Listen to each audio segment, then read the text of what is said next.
everybody. Welcome to week 6. This is our last week. Coach Ethan will lead us through our books one more time, and also through our healthy habit as well. So let us be prepared for that. Coach E, where should they be at in their books? We're just going to do a quick recap on lesson 19, page 54, just very briefly, just in case you haven't picked up your book since last Wednesday. Yes, this is our last dance, as a popular term right now, for the Birdie class. And remember, we have our last Saturday session coming up. So please send in videos of you doing drills, the drill that you're working on, whatever coach might have gave you a drill. If you have a private instructor, Christina talking to you especially. Or just a video of your swing so we can give you a little critique and see how you're improving through the time. Please and thank you. So last week we talked about our goal setting continuum, our 3 types of goals, our outcome goal, our process goal, and our performance goal. So in the chat, if you have any questions about any of this or need any clarification on any of it, please let us know. It's kind of straightforward, but again, some of this can be a little gray. There's no true black and white. Kind of can be gray sometimes. So again, any questions or issues, please put them in the chat and we'll answer them the best that we can. But if not, let's start on lesson 20, page 64. It's a good quote by Lee Colin Powell. A dream doesn't become reality through magic. It takes sweat, determination, and hard work. That's a very good quote. Very true in life. So there's I think one more lesson after this, 1 or 2 more lessons. I'm sorry, real quick. Yeah, one more lesson. So you're going to finish your book the best that you can. This will be the last lesson that we will talk about. Goal ladder. To reach your goal, you need a plan. One of my favorite quotes is by a football coach named Herm Edwards. He's actually the head football coach for Arizona State University. And he says, a goal without a plan is a wish. So you have to have a plan. Love that quote. A goal without a plan is a wish. So you need a plan, and think of your plan as a ladder. You put the easiest steps at the bottom of the ladder and the harder ones toward the top. You climb each step one at a time until you reach your goal. A goal ladder lets you see how far you have to come and how far you still have to go. Focusing your energy on what you can control will take you closer to reaching your goal, what you want to achieve. So it's pretty straightforward. But again, put the easiest at the bottom.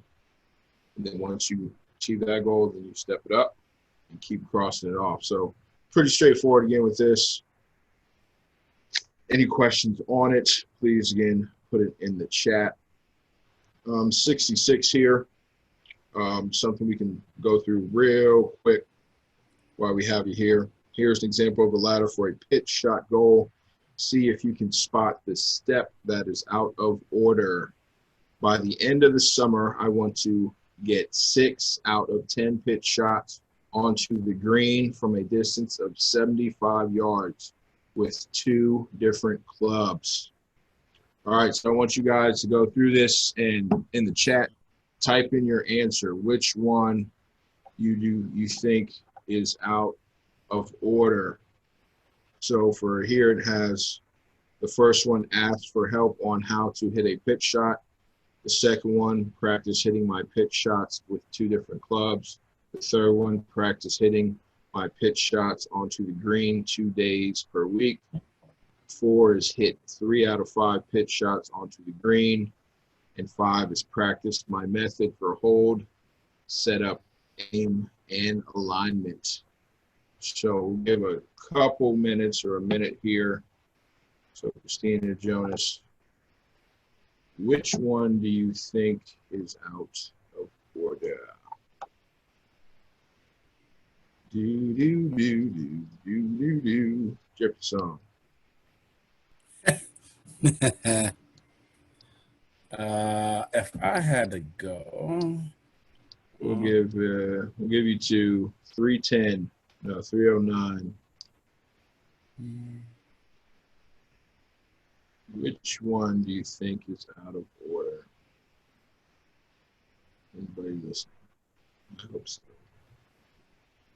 All right. ooh, what? See, I know number 1 is right because if I don't know how to hit a pitch shot, It's true. we have to ask for help and learn how to hit a pitch shot. So I know number 1's right. So I'll help you out with that one. I would assume. I don't know. Anybody, Christina or Jonas, any of you want to take a guess on what is the correct order? I'm going to go with, I think 5 is next. Yes. Yeah. That is correct. Yeah. That is correct. Yeah, I think 5 is correct. And after that, I would assume 2. Yep. And then 3, then 4. I concur.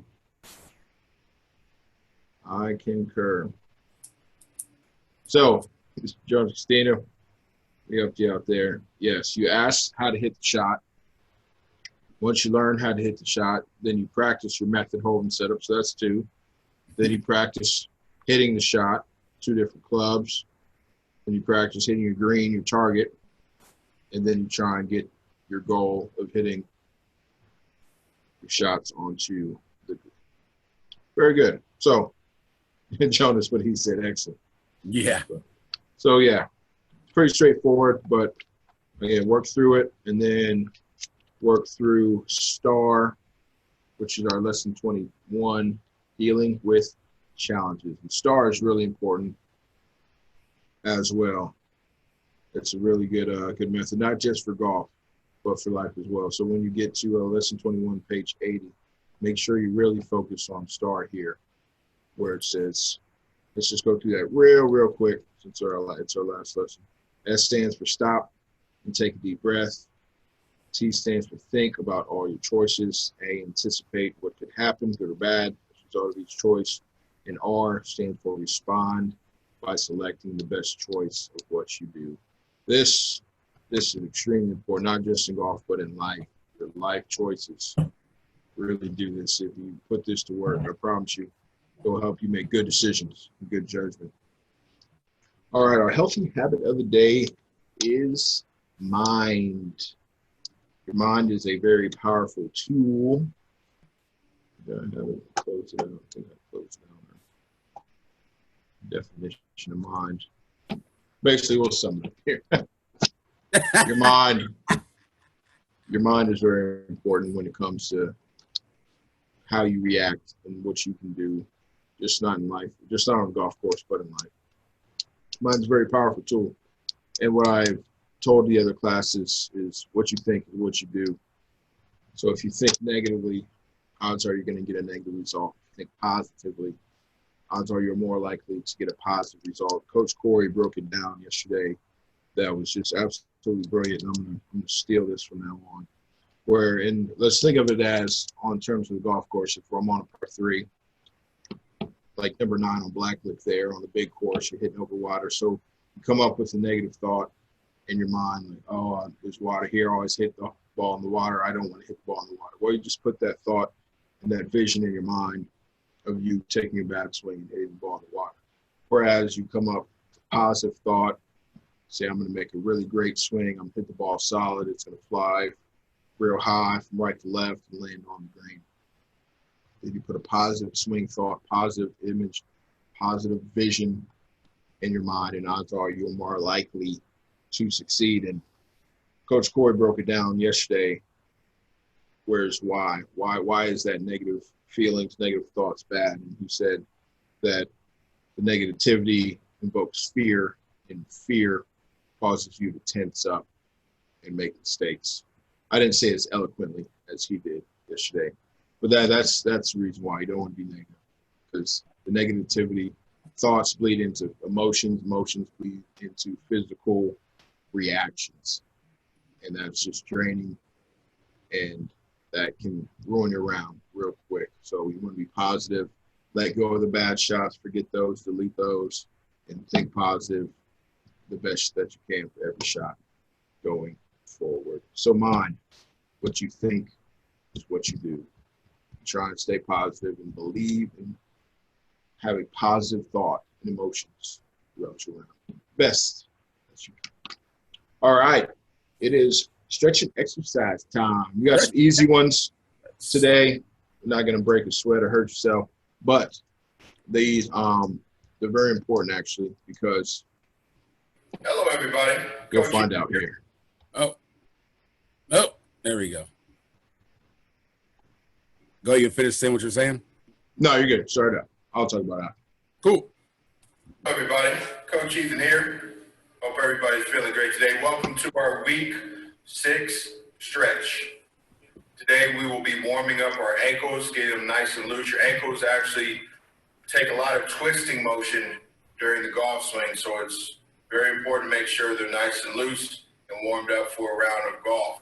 So the first thing we're going to do is put all our weight on our left leg, extend our right leg up into the air, and then you're going to rotate your ankle clockwise or to the right. Just keep it working. And then stop and go to the left counterclockwise. And then back to the right a couple times. Back to the left. And now I want to see you do a little hop like this to transition from your left leg to your right. Give it a good hop. It's a fun little thing we can do. Then we rotate our left ankle. Let's start going to the left this time, or counterclockwise. Then let's go back to the right. And notice it's also very good for balance. So we're doing 2 things at once here. Back to the left a couple times, and back to the right. I would like to see you do this every day for at least a minute per ankle, leading up to next week's stretch. Stretch. Hello again, everyone. Coach Ethan here. Welcome to our week 6 exercise. Today we will be doing calf raises. So you want to get a nice narrow stance, stand up nice and straight, and you're just going to push off your heels and try and stand on the tips of your toes as best as you can. So you push off the ground, go up, nice and tall, and then back down to the ground. So this is our side view. In narrow stance, nice and straight up. You're going to push off the ground up to your tips of your toes, or balls of your feet, and then back down. So let's do 10 in a row. Here we go. 1, 2, 3, 4, 5, 6, 7, 8, 9, and 10. I would like to have you add 5 each day, leading up to 3 sets of 10.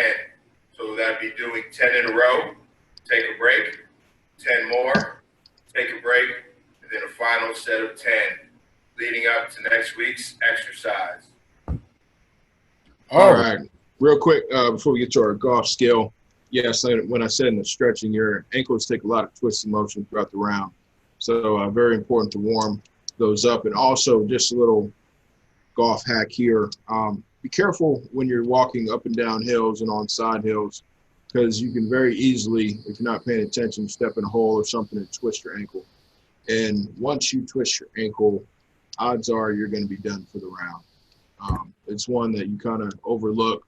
But, yeah, once you sustain an ankle injury out on the course, it's really hard to swing and just stand and put weight on it, and especially twist and torque as you swing. So be extra vigilant and focused when going up and downhill, especially downhills or going down on a side hill, something walking on a side hill, something like that. Just make sure we stay focused with that, because I have done it too many times, 2 counts. That's a long walk off the golf course. That's a long walk off the golf course. All right, now we're going to get into our week 6 golf skill is bunkers. You know, you play golf long enough, you'll be in the bunkers, and you'll have so many different situations inside of a bunker. So let's go over the basic and then one of the hardest shots, if not the hardest shot in golf.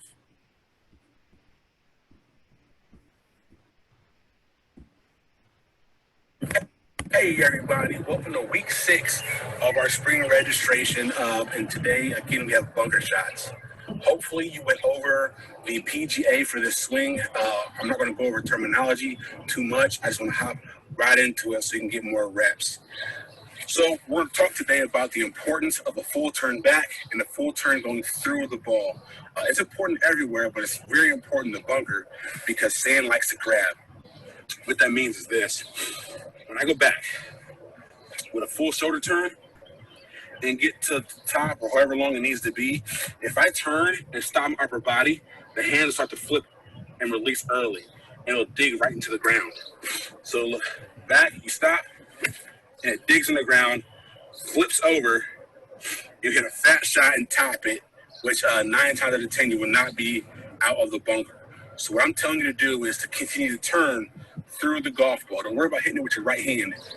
Just turn to the golf ball. So what that is when you go back, you make the transition, keep turning through, shoulders through, and release it out towards the actual target, right? You don't want to stop your shoulders. So again, take your nice posture, grip, and alignment. Ball in the front of your stance. So let me ask you a question. Somebody raise your hand. Why again does the ball need to be in the front of your stance when it comes to the bunker? For a basic bunker shot, somebody tell me why the ball should be in the front of your stance. There's one clear answer why. All right, Christina, you raise your hand. 1 second.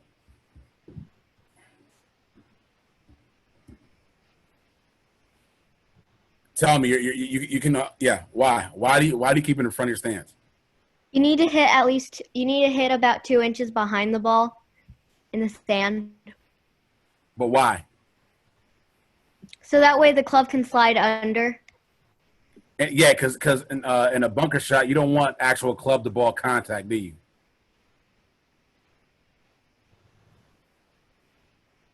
Hello? Yeah. Yeah, so we don't want club to ball contact. There should be a cloud. The ball should come out on a cloud of actual, a cloud of sand. It should never have club to ball contact, and that's one of the reasons why it's played in the front of your foot, on front of your foot. So it's like hitting a fat shot, essentially. And that's the reason why it's in the front part of your stance. Thank you very, very much.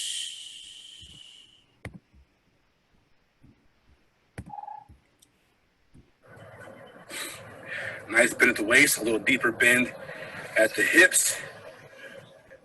Good. And from there, turn, get to the top, sink, and keep going through.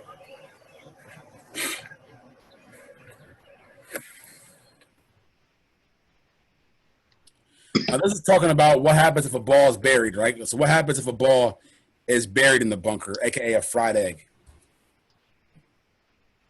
All right, so we're going to take our normal posture, grip, and alignment, but 2 things are going to change.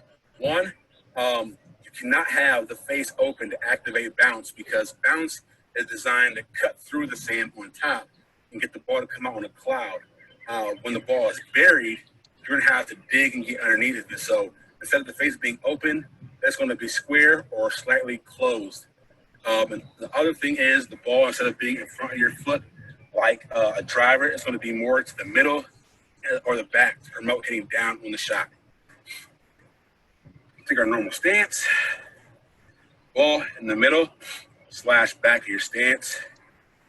Stay square or closed. Nice bend at the hips. Sit a little lower, dig your feet in. And again, we're going to turn through and through.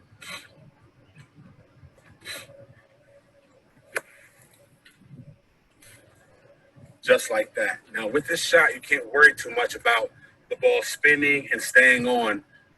It won't have that much spin on it, so it'll come out like a dart and keep rolling. So make sure you adjust your swing length to that to know. All right. So what I was saying at the very end,